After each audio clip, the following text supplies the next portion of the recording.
We're going to get started. Welcome to day 5. I remember being here back in February, and we thought this day might never get here. And it's May now. I just heard there's 10 more days of school left for the group in the corner. Whew, I know. So welcome. Welcome to Stringin and Along, session 5. It's good to see you all again. I'll give you a minute to read through our purpose for today.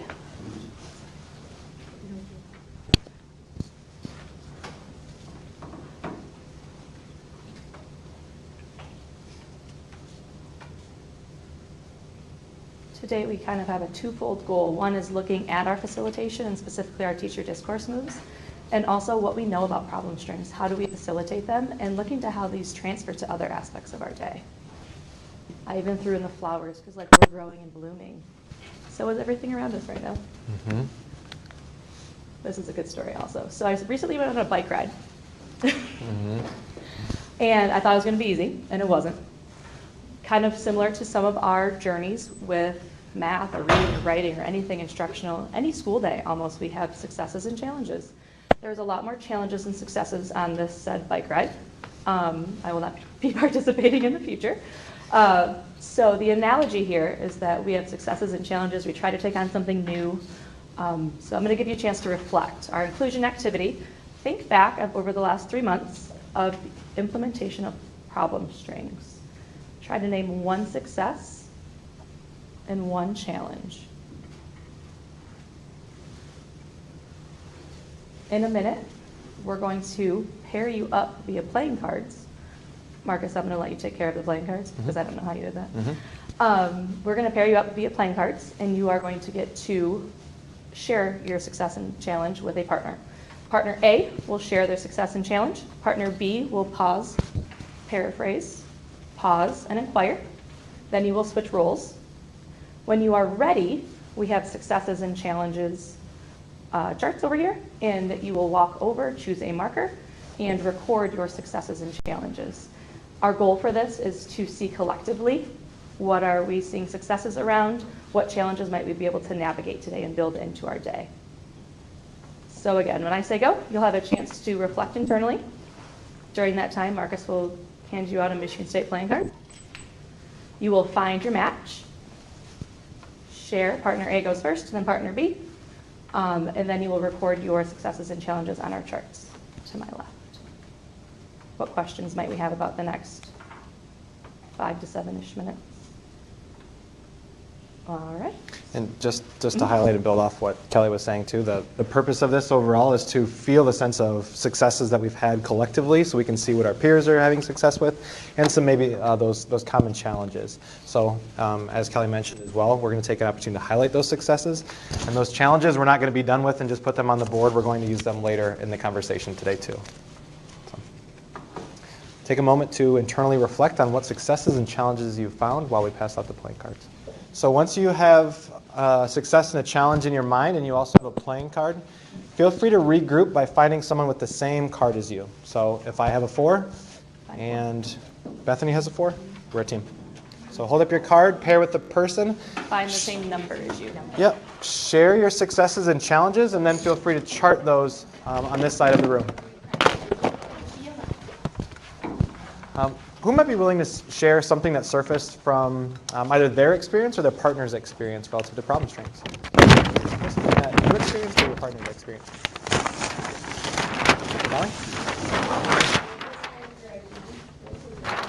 Okay, we have very similar thoughts. So our success is in that we love the increased dialogue that students have and their ability to express their understanding in that topic. And then our challenge was similar in that we had to develop quality challenges, but probably the biggest challenge. So knowing that we wanted to anticipate the different thought processes our students might have and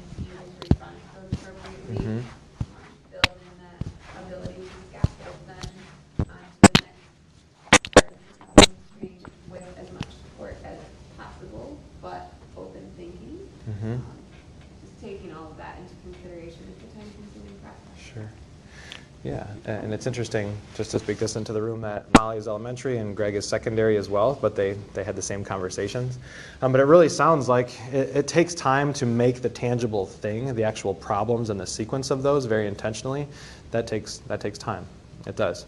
And then thinking about the pedagogy, or the piece that actually brings that to life on another level, those are conscious skills that we're developing that can transfer to other aspects. So I heard something about sequencing concepts from one to the other. Those are ideas and beliefs that we have at this time because of our learning at that concrete level too. So we can transfer both of these. This one might take time, but today we're going to have dialogue more around this level of how we can transfer these skills that don't take as much time, but we're learning into other areas as well. So thank you for surfacing that. Who else might have something to share either from themselves or their partner's experience? We'll just take one more. Thank you. Every time I learn something new, I always think about how I can use it in my classroom. It's a unique situation that I have to teach math and Chinese as a Chinese immersion teacher. So I really like problem string, and it definitely works in Chinese immersion classroom. And then I was able to present this idea at the NCLC, which is National Chinese Language Conference last week.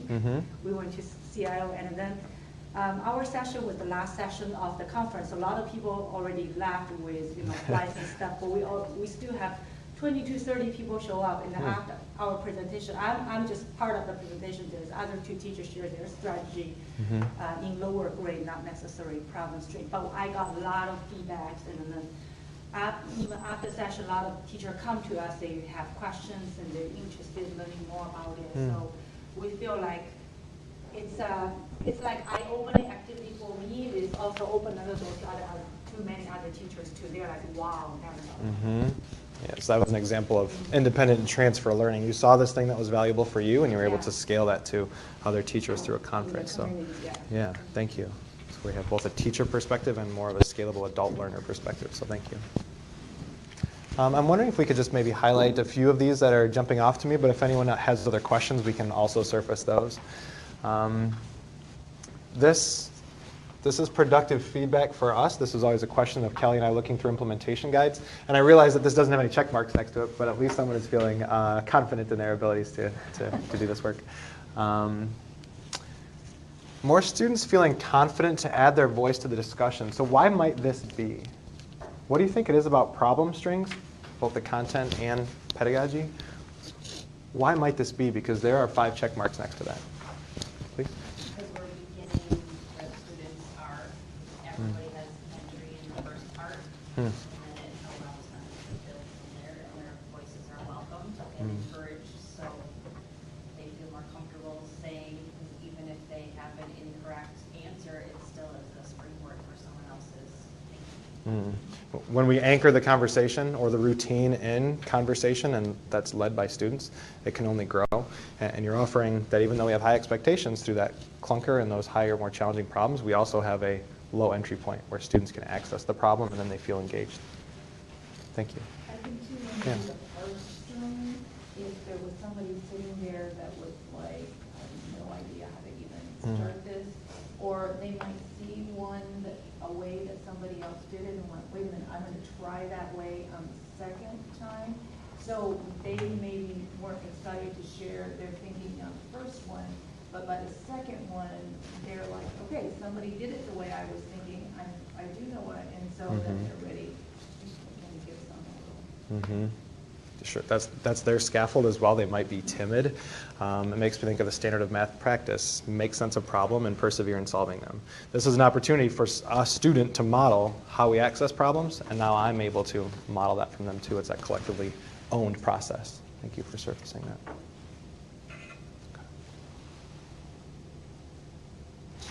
And that actually was the other one that I was going to highlight, was this one. Provide student strategies to become independent learners. It feels like it surfaces from that conversation. Students are modeling their thought process for each other.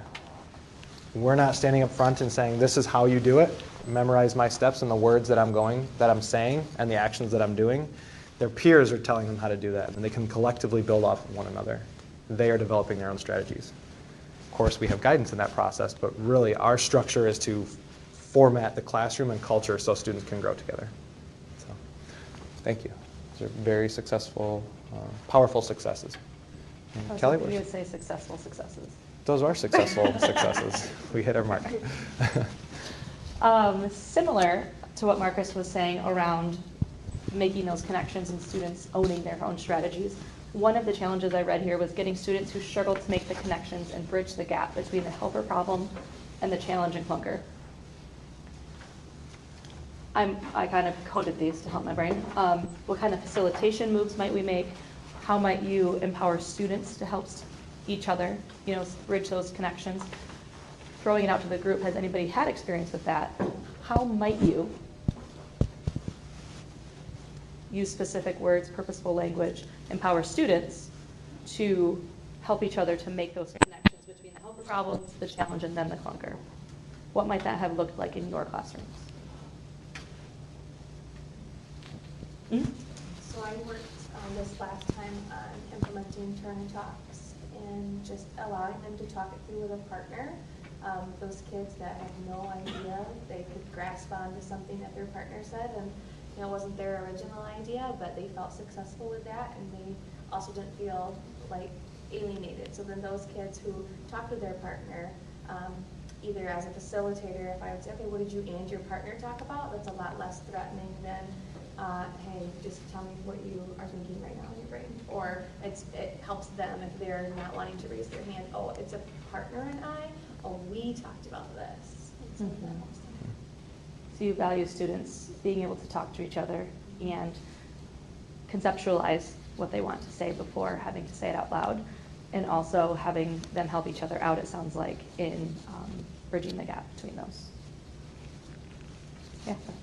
One of the ways I've started working more is to be really intentional with my success criteria, the learning intentions, and the wording of those.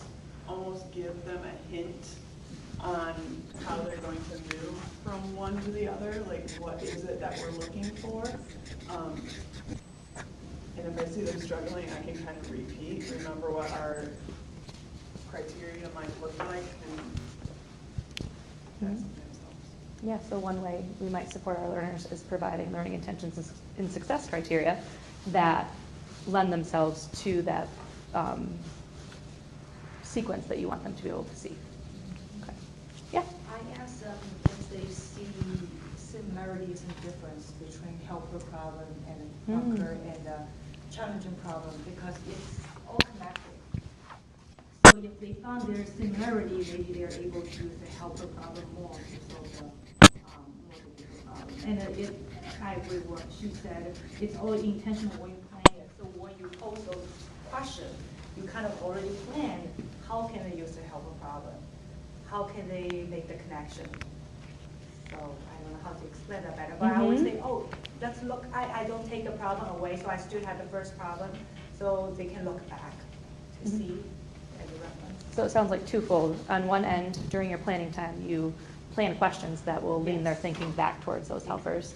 And also in the moment, you're able to ask questions, reflection type questions, it sounds like. If they have trouble, I would like go back to the first question. What connections might there be? Yeah. I was recently a student in Bethany's class when she recorded the problem string we saw this morning. It did take me till second hour to find the surface area of a cylinder, which was her clunker.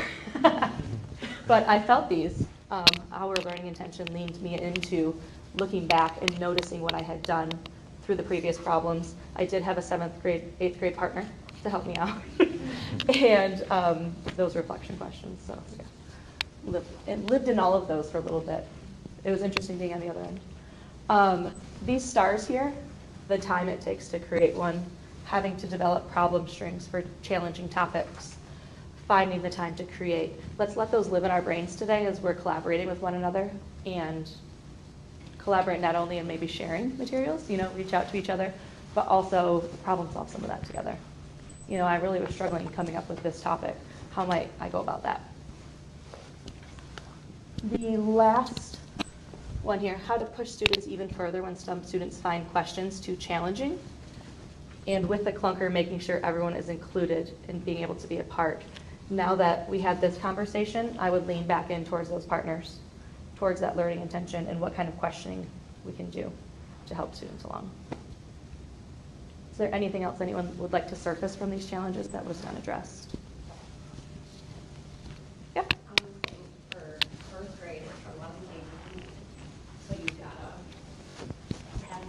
story of my life. Or you're with a group of kids that have to read it too and make them talk to it too. Mm-hmm. Students being able to read the content. I went from 4th grade to kindergarten. Like, why am I making charts when you guys can't read them? Mm-hmm. Let's let that live for a little bit. Later, we will have a chance to look at some problem strings, and I can come speak to that a little bit with you. Are there any other wonderings regarding successes or challenges that might need unpacking at this time?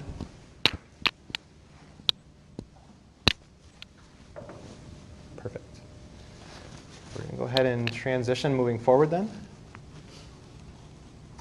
Our Yeah. outcomes for the day are highlighted in green or yellow. I can't tell. Should be yellow. Take a minute to read through those.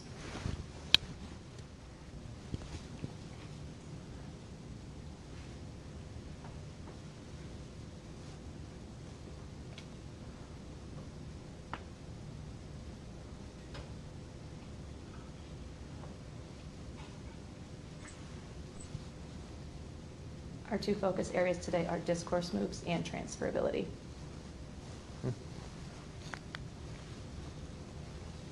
Our agenda for the day, we're going to dive into discourse moves here in a minute. Then we will talk about our transferability and how what we do within problem strings transfers to other aspects of our day. And then we'll have time to reflect at the end. The agenda also lives to my right.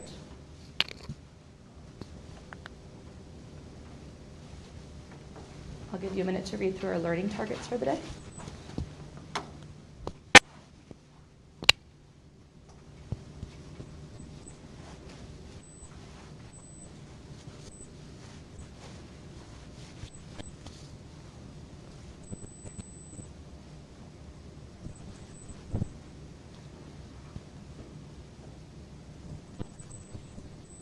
Our first goal is to examine the teacher discourse moves and being able to name some that we want to explore further. We will know we're successful if we can explain to an elbow partner which teacher discourse moves we might want to take back into our classrooms and explain why we chose them.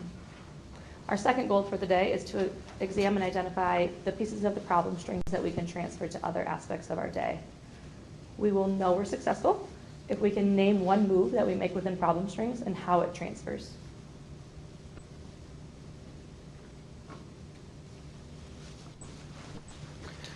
And keeping the lens from this morning about independent learners as well, today's going to feel a little bit different in the sense that instead of somebody else doing the modeling of a video or facilitating conversation, we're actually going to get into small groups in just a moment, and we're going to play the role of teacher. So you'll be provided with a problem string, but our focus for learning is on those teacher discourse moves and what it feels like to actually use those during a problem string themselves. So we're going to hold that hat of independent learner today and be flexible and really lean into those uncomfortable spaces in order to help us collectively grow.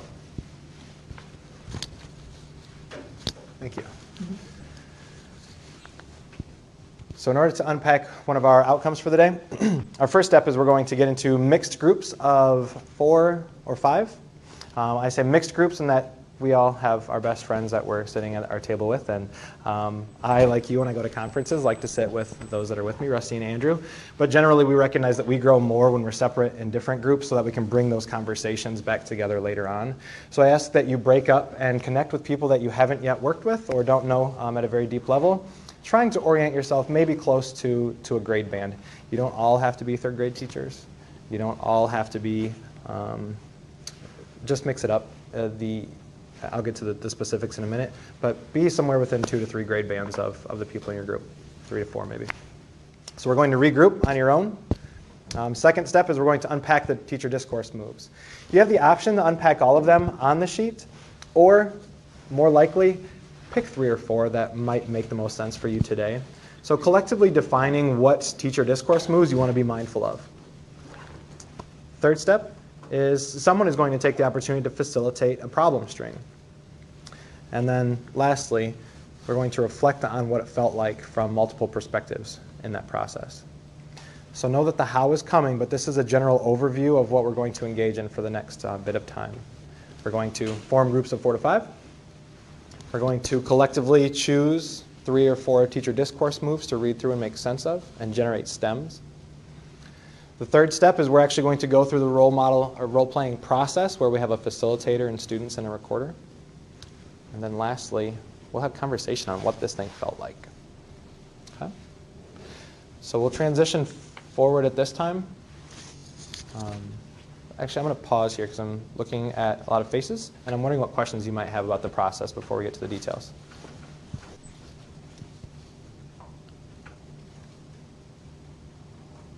Maybe those faces are just because we're going to regroup with people that we don't know. That's okay, too. We'll go through both steps here, and then I'll ask for you to engage in the process. So form groups of identify. So we're going to need one brave soul to say, you know what, this isn't going to be perfect, but I'll be the facilitator because I want to grow and try. And then someone else can say, you know, I'd be comfortable, you almost got me, I'd be comfortable recording the process. So this recorder, your job is to actually record the teacher discourse moves that are being used live in action. So facilitator, recorder, and then the others will be students. And you're going to engage as a learner, being a student in that space. So identify roles. Then, as was mentioned, identify 3 to 4 discourse moves using the say something protocol. That means, hey, we're going to read this discourse move, then we're just going to have a quick conversation around what it means. And we're going to do that 3 or 4 times. I do want to highlight this portion, though. Generate at least 3 stems or questions from the teacher discourse moves. So we're going to read, understand. We're going to use a couple stems or questions. That might sound like maybe a paraphrase that I might use as, so you're saying, that might be my stem that's generated for revoicing. And then we're going to see where these stems might fit into our facilitation process. Okay? So we'll go through the other steps at the end, but at this time, feel free to relocate in groups of 4 or 5 if possible. Kelli and I will come hand out the problem strings in just a moment, or excuse me, the teacher discourse moves, so you can engage in learning and generating the stems of those teacher discourse moves. So feel free to pack up and reorganize into groups of 4 or 5. Mm-hmm. Yep. Potentially. Are you? Okay. In our group, we talked about the power that existed among sharing our strategies, because then we were able to see how it would allow our students to build on each other's strategies. We did that intentionally in our teacher minds, but we see it happen in our kid groups too. So that is such a lovely tool for them to be able to carry forth the strategies of other people and use it to solve the subsequent problems. The other piece that we talked about is in our reflection, the teacher really does have the ability to move at a pace that's appropriate for the group and determine that. So regardless of whether you have 4 problems or 6 problems or whatever in your problem string, if you feel like, okay, we're ready to move on quite quickly through the first parts, that's fine. But if your group might need a little more time there, that's okay too.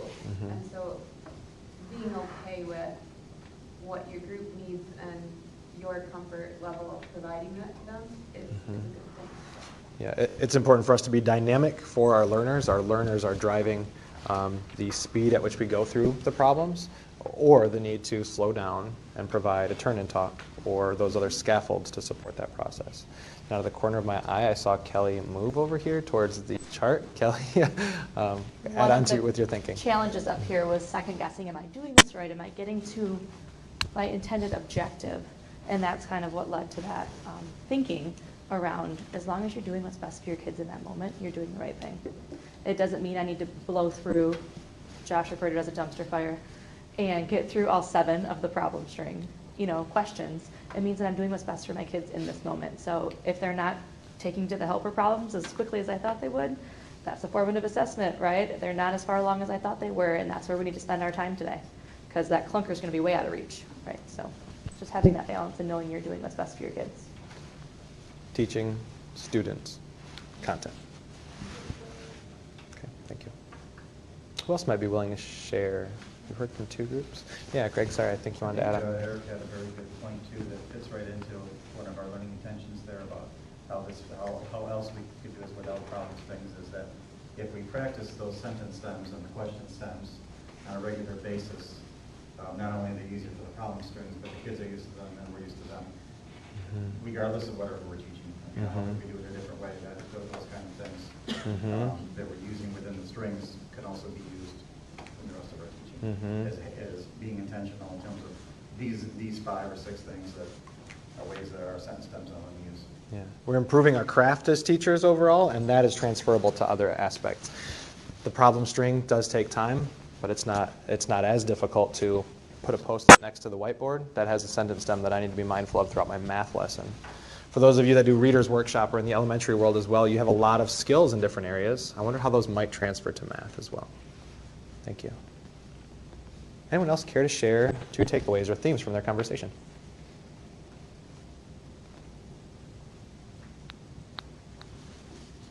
It's just fine because I'm feeling Kelly looking at me like we need to get moving. That's perfect. So thank you again for engaging in that, and a special thanks to those that were willing to be brave in this space too. I know it's uncomfortable because you might think you have to be a model, but you were able to lean in and be vulnerable and let all of us grow from that experience. So thank you. Sorry, you want me to click? You're closer to the clicker. Thank you. Moving forward to our buckets of transference. In a moment, you're going to have a chance to first individually reflect on how do parts of our facilitation of problem strings transfer to other parts of our day. The buckets we're going to be thinking in is learning intentions. How do learning intentions, we use them in problem strings, how might they transfer to other parts of your day? Teacher discourse moves. You just spoke to some of that. How might that transfer to other parts of your day? The way we intentionally sequence tasks within a problem string, how does that transfer? And then the positioning of students, who we call on, how we go about doing that. How does that transfer to other parts of our day?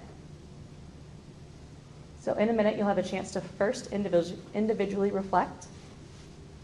Then you will just do a quick round robin share, having a chance as we give our students to say something out loud before you have to share it publicly. When you're done round robin sharing, you may take an opportunity to go up and write your thoughts on one of our 4 posters, whatever your thinking fits into. I drew some pretty buckets for you for that. This is just a brainstorm. The objective of this is to collect our ideas. Some of them might be like, oh yeah, that is what I do. You know, I didn't think of that within my own brainstorm.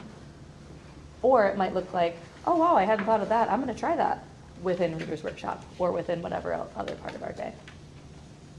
So our goal here is just to have kind of a brainstorming session, learn from each other, affirm some of our teaching moves. So again, your first job is to brainstorm individually. When your group is ready, you may round robin share. The third step would be collecting our ideas on our charts. What questions might you have about this? 5 minutes. Kelly, I'm wondering if you could give an example or 2 about what might go on those charts or what might be something to say. So learning intentions.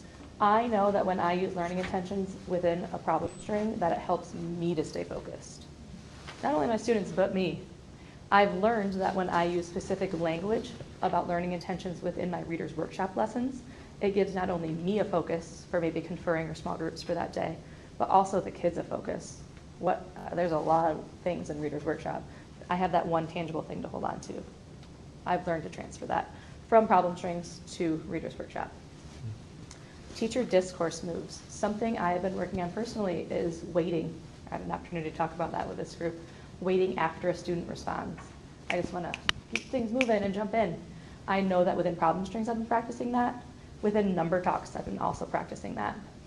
I don't want to just offer up that next reflection question. I want to let it live for a minute and let us all process. Sequencing tasks, intentionally sequencing instruction. I know that within my Writer's Workshop lesson, I connected back to yesterday's learning. And then I went forward with my mini lesson point and launched them off to do their work. How was that intentionally sequenced from what I did there? And positioning of students. Sometimes I pull sticks. Sometimes I call on kids. Why do I do what I do? What bias am I bringing with me into those situations? Throughout the day. Throughout all of the day, I'm thinking back in my head. When am I pulling sticks on purpose? When am I calling on certain kids? And are the kids picking up on why I do that? Like, here it doesn't matter, so I'm just going to call whoever. Here, oh, I really want so-and-so to answer this question for me, so I'm going to call on them. Right?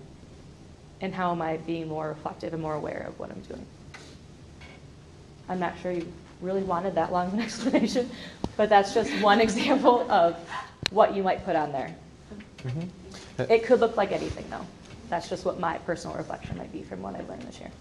Yep. So now we have a bit more context that teacher discourse moves. Kelly mentioned pausing during number talk. So I might put pausing during number talks up there.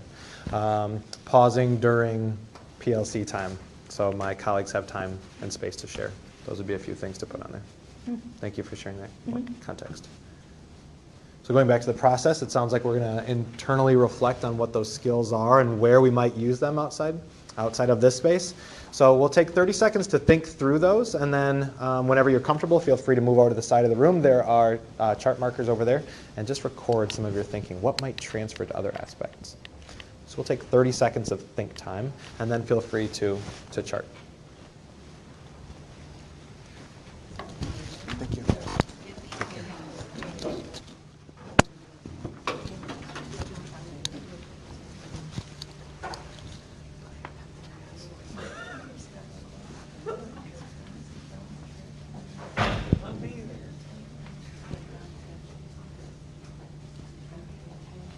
While they're finishing up their brainstorming, take a moment to read through each chart.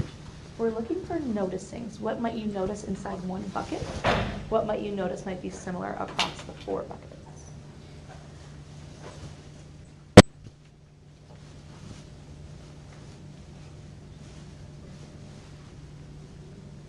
My half circle idea might not be working that well. Feel free to walk around and read. I can't see from over here.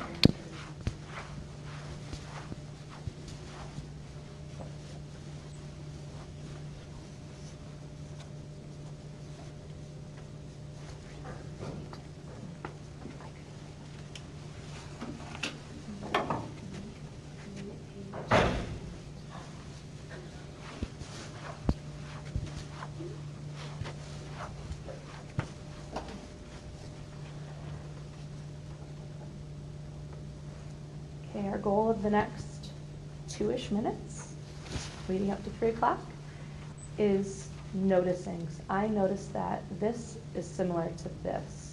Our goal for this time and our why of what we're doing this is we learned a big thing this year. We learned problem strings. A lot went into it. You had to learn how to make them. You had to learn how to facilitate them. And that sounds like 2 things, but there was a million things within each of those 2 buckets, right? And we wanted to see, we all have a lot on our load every day as classroom teachers. I have to remember what to do in reading and writing, and those sound the same sometimes, and then math, and then phonics, and social studies, and science. We have a lot of things in our day as an elementary teacher and a secondary teacher, just in different ways. So we learned a big thing, but a lot of what we learned transfers to other parts of our day. Some of it might not have been new learning. Some of it might have been doing it in a different way of what we already have. So as an example, I noticed that within learning intentions, I see that somebody wrote, when I know exactly what I'm teaching, kids know exactly what they should learn. I also tie that to, we can be more effective if we have learning intentions when collaborating with colleagues. Sometimes when I'm collaborating with students and colleagues, I just have to remind myself, sometimes you get stuck up with colleagues, right? I notice that sometimes the tools that we use with our kids are the same tools that we can use with our colleagues. Summarize. Whenever you have a noticing, feel free to just speak it out to the group.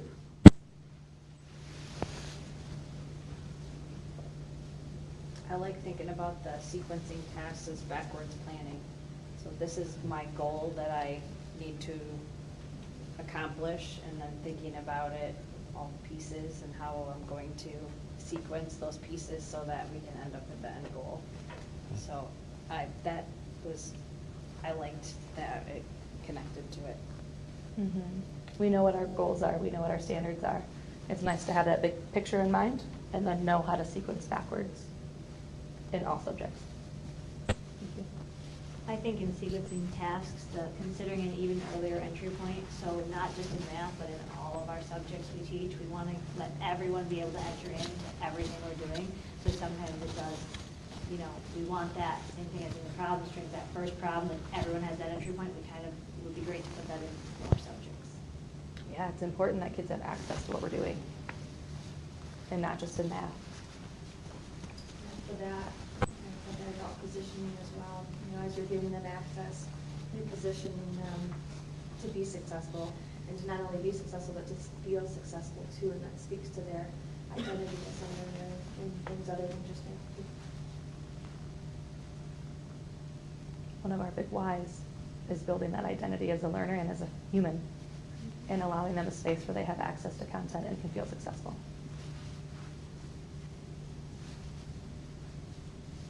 Take 2 more.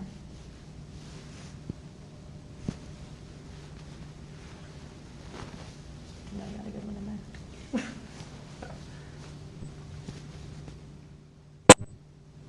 I think the teacher discourse moves that have stems ready, sometimes when you're trying to focus on your weakest area, you have to build in supports for yourself, and I think that's a good, just like me having, when I was doing the facilitating, I had that sheet just to look at was nice.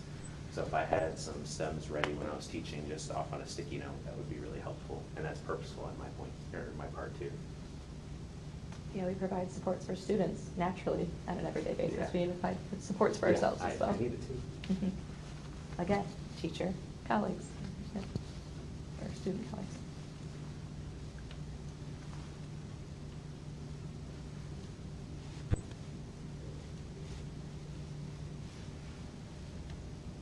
All right, we can live with one.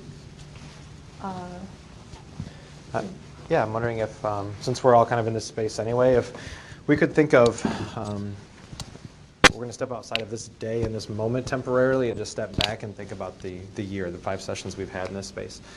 And if you could think to yourself, if you could isolate or narrow down to one topic or one theme for yourself from the learning in this breakout session, what might that be? Whether it's a word or a phrase. It's that one thing that you want to put in a box, wrap up, and take with you for the rest of this year, and then into next year to open that box back up. What might be inside of that? So we'll pause because we're going to hear from each person. We're just going to go around the semicircle here. What would be that? What might be that one thing that you'd put in a box, pack up, and take with you?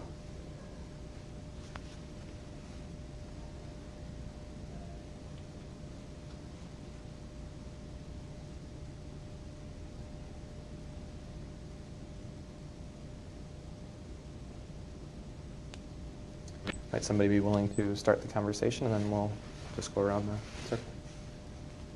Who might be willing to share? Steal Perfect. Go ahead, Jeff. The word intentionality, because when I started at the beginning, looking at just how like the clunker and how those are purposefully put there, and then even coming back to teacher discourse moves being intentional about what I do. So thinking a lot about that, and that's helped me a lot this year. That's one thing I'll bring home with me. Thank you. Then which direction? Your choice. I